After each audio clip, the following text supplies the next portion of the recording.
Master of English. Hashmat sir take the lecture, and I like this lecture very much. It is very interesting, and I really love this lecture.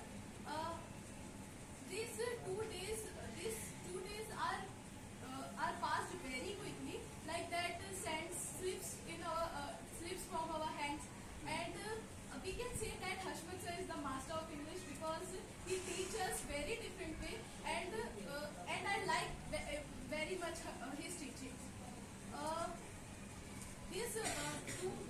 Hashmat sir teaches like a child.